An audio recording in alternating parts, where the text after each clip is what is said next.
Chapter 18. 9 Days. Chapter Summary. Lucie and Charles Darnay are married in a quiet ceremony. Dr. Manette appears composed, but shortly after the wedding, he relapses into his old shoemaking habit, a reminder of his imprisonment. For 9 days he works feverishly at his shoemaker's bench, losing himself in the trauma of his past. Original text. The marriage day was shining brightly, and they were ready outside the closed door of the doctor's room, where he was speaking with Charles Darnay. They were ready to go to church. The beautiful bride, Mr. Lorry and Miss Pross, to whom the event, through a gradual process of reconcilement or acceptance to the inevitable, would have been one of absolute bliss, but for the yet lingering consideration that her brother Solomon should have been the bridegroom. "And so," said Mr. Lorry, who could not sufficiently admire the bride, and who had been moving round her to take in every point of her quiet, pretty dress, "and so it was for this, my sweet Lucie, that I brought you across the channel. Such a baby, Lord bless me! How little I thought what I was doing! How lightly I valued the obligation I was conferring on my friend Mr. Charles." "You didn't mean it," remarked the matter-of-fact Miss Pross, "and therefore how could you know it?" "Nonsense!" "Really? Well, but don't cry," said the gentle Mr. Lorry. "I am not crying," said Miss Pross. "You are." "I, my Pross?" By this time, Mr. Lorry dared to be pleasant with her, on occasion.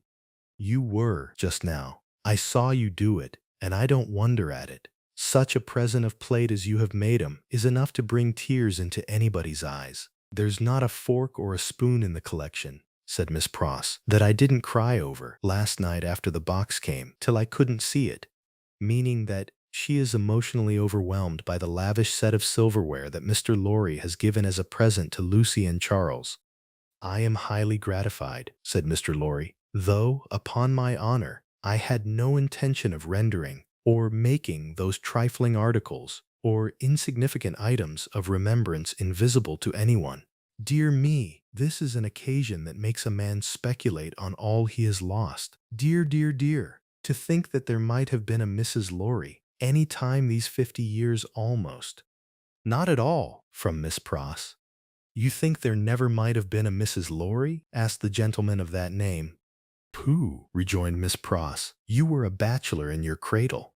"Well," observed Mr. Lorry, beamingly adjusting his little wig, "that seems probable too." "And you were cut out for a bachelor," pursued Miss Pross, "before you were put in your cradle." And she is suggesting here that Mr. Lorry was destined to remain unmarried from the very start of his life. "Then, I think," said Mr. Lorry, "that I was very unhandsomely dealt with, and that I ought to have had a voice in the selection of my pattern. Enough. Now, my dear Lucie," drawing his arm soothingly round her waist, "I hear them moving in the next room, and Miss Pross and I, as two formal folks of business, are anxious not to lose the final opportunity of saying something to you that you wish to hear. You leave your good father, my dear, in hands as earnest and as loving as your own. He shall be taken every conceivable care of. During the next fortnight, while you are in Warwickshire and thereabouts, even Tellson's shall go to the wall, comparatively speaking, before him. And when at the fortnight's end he comes to join you and your beloved husband on your other fortnight's trip in Wales, you shall say that we have sent him to you in the best health and in the happiest frame. Now, I hear somebody's step coming to the door. Let me kiss my dear girl with an old-fashioned bachelor blessing before somebody comes to claim his own." For a moment he held the fair face from him, to look at the well-remembered expression on the forehead, and then laid the bright golden hair against his little brown wig with a genuine tenderness and delicacy, or gentleness, which, if such things be old-fashioned, were as old as Adam. The door of the doctor's room opened, and he came out with Charles Darnay. He was so deadly pale, which had not been the case when they went in together, that no vestige or trace of color was to be seen in his face. But in the composure or calmness of his manner, he was unaltered, except that to the shrewd or sharp glance of Mr. Lorry, it disclosed some shadowy indication that the old air of avoidance and dread had lately passed over him, like a cold wind. He gave his arm to his daughter, and took her downstairs to the chariot, or carriage, which Mr. Lorry had hired in honor of the day. The rest followed in another carriage, and soon in a neighboring or nearby church, where no strange eyes looked on, Charles Darnay and Lucie Manette were happily married. Besides the glancing tears that shone among the smiles of the little group when it was done, some diamonds, very bright and sparkling, glanced on the bride's hand, which were newly released from the dark obscurity of one of Mr. Lorry's pockets. They returned home to breakfast, and all went well, and in due course the golden hair that had mingled with the poor shoemaker's white locks of hair in the Paris garret were mingled with them again in the morning sunlight, on the threshold or entrance of the door at parting. It was a hard parting, though it was not for long, but her father cheered her, and said at last, gently disengaging or freeing himself from her enfolding or embracing arms, "Take her, Charles, she is yours." And her agitated or shaking hand waved to them from a chaise or carriage window, and she was gone. The corner being out of the way of the idle and curious, curious onlookers, and the preparations having been very simple and few, the doctor, Mr. Lorry, and Miss Pross were left quite alone. It was when they turned into the welcome shade of the cool old hall that Mr. Lorry observed a great change to have come over the doctor, as if the golden arm uplifted there had struck him a poisoned blow, or caused him great pain. He had naturally repressed or held back much, and some revulsion or a negative emotional reaction might have been expected in him when the occasion for repression or hiding his emotions was gone.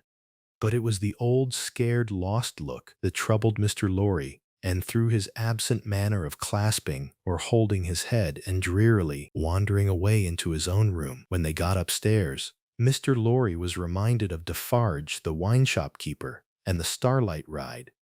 "I think," he whispered to Miss Pross, after anxious consideration or careful thought, "I think we had best not speak to him just now, or at all disturb him. I must look in at Tellson's, so I will go there at once and come back presently. Then we will take him a ride into the country and dine there, and all will be well." It was easier for Mr. Lorry to look in at Tellson's than to look out of Tellson's. He was detained or delayed 2 hours. When he came back, he ascended or went up the old staircase alone, having asked no question of the servant. Going thus into the doctor's rooms, he was stopped by a low sound of knocking. "Good God!" he said with a start. "What's that?" Miss Pross, with a terrified face, was at his ear. "Oh me, oh me! All is lost!" cried she, wringing or twisting her hands. "What is to be told to Ladybird? He doesn't know me and is making shoes." Mr. Lorry said what he could to calm her, and went himself into the doctor's room. The bench was turned towards the light, as it had been when he had seen the shoemaker at his work before, and his head was bent down, and he was very busy. "Dr. Manette, my dear friend, Dr. Manette." The doctor looked at him for a moment, half inquiringly or questioningly, half as if he were angry at being spoken to, and bent over his work again. He had laid aside his coat and waistcoat or vest. His shirt was open at the throat or collar, as it used to be when he did that work, and even the old haggard, meaning worn out and tired, faded surface of face had come back to him. He worked hard, impatiently, as if in some sense of having been interrupted. Mr. Lorry glanced at the work in his hand, and observed that it was a shoe of the old size and shape. He took up another that was lying by him, and asked what it was. "A young lady's walking shoe," he muttered, without looking up. "It ought to have been finished long ago. Let it be," meaning, leave it alone. "But Dr. Manette, look at me." He obeyed, in the old mechanically or automatic submissive manner, without pausing in his work. "You know me, my dear friend. Think again. This is not your proper occupation, or appropriate work. Think, dear friend." Nothing would induce or persuade him to speak more. He looked up for an instant at a time when he was requested to do so, but no persuasion would extract or get a word from him. He worked, and worked, and worked, in silence, and words fell on him as they would have fallen on an echoless or silent wall, or on the air. The only ray of hope that Mr. Lorry could discover was that he sometimes furtively or secretly looked up without being asked. In that, there seemed a faint expression of curiosity or perplexity or confusion, as though he were trying to reconcile or settle some doubts in his mind. Two things at once impressed themselves on Mr. Lorry as important above all others. The first, that this must be kept secret from Lucie. The second, that it must be kept secret from all who knew him. In conjunction, or together with Miss Pross, he took immediate steps towards the latter precaution, or second safety measure, by giving out that the doctor was not well and required a few days of complete rest in aid of the kind deception or trick to be practiced on his daughter. Miss Pross was to write, describing his having been called away professionally or regarding his work, and referring to an imaginary letter of 2 or 3 hurried lines in his own hand, represented to have been addressed to her by the same post or mail. These measures or actions, advisable to be taken in any case, Mr. Lorry took in the hope of his coming to himself or recovering. If that should happen soon, he kept another course or plan in reserve or ready, which was to have a certain opinion that he thought the best on the doctor's case. In the hope of his recovery and of resort or using to this third course being thereby rendered practicable or made possible, Mr. Lorry resolved or decided to watch him attentively or carefully, with as little appearance as possible of doing so. He therefore made arrangements to absent or remove himself from Tellson's for the first time in his life, and took his post or position by the window in the same room. He was not long in discovering that it was worse than useless to speak to him, since, on being pressed or urged, he became worried. He abandoned that attempt on the first day, and resolved merely to keep himself always before him, as a silent protest against the delusion or false belief into which he had fallen or was falling. He remained, therefore, in his seat near the window, reading and writing, and expressing or showing, in as many pleasant and natural ways as he could think of, that it was a free place. Dr. Manette took what was given him to eat and drink, and worked on, that first day, until it was too dark to see. Worked on, half an hour after Mr. Lorry could not have seen, for his life, to read or write. When he put his tools aside as useless until morning, Mr. Lorry rose and said to him, "Will you go out?" He looked down at the floor on either side of him in the old manner, looked up in the old manner, and repeated in the old low voice, "Out? Yes, for a walk with me. Why not?" He made no effort to say why not, and said not a word more. But Mr. Lorry thought he saw, as he leaned forward on his bench in the dusk or dim light, with his elbows on his knees and his head in his hands, that he was in some misty way or unclear way, asking himself, why not? The sagacity or wisdom of the man of business perceived an advantage here, and determined to hold it or use it. Miss Pross and he divided the night into 2 watches or shifts, and observed him at intervals from the adjoining or next room. He paced up and down for a long time before he lay down, but when he did finally lay himself down, he fell asleep. In the morning he was up betimes or early, and went straight to his bench and to work. On this second day Mr. Lorry saluted or greeted him cheerfully by his name, and spoke to him on topics that had been of late or recently familiar to them. He returned no reply, but it was evident that he heard what was said, and that he thought about it, however confusedly or in a mixed-up way. This encouraged Mr. Lorry to have Miss Pross in with her work several times during the day. At those times they quietly spoke of Lucie and of her father then present, precisely in the usual manner, and as if there were nothing amiss or wrong. This was done without any demonstrative accompaniment, meaning quietly and naturally, without drawing obvious attention to what they were doing, not long enough or often enough to harass him, and it lightened Mr. Lorry's friendly heart to believe that he looked up oftener or more often, and that he appeared to be stirred or affected by some perception of inconsistencies surrounding him, or an awareness that things weren't making sense. When it fell dark or became dark again, Mr. Lorry asked him as before, "Dear doctor, will you go out?" As before, he repeated, Out? Yes, for a walk with me. Why not? This time, Mr. Lorry feigned or pretended to go out when he could extract or get no answer from him, and, after remaining absent for an hour, returned.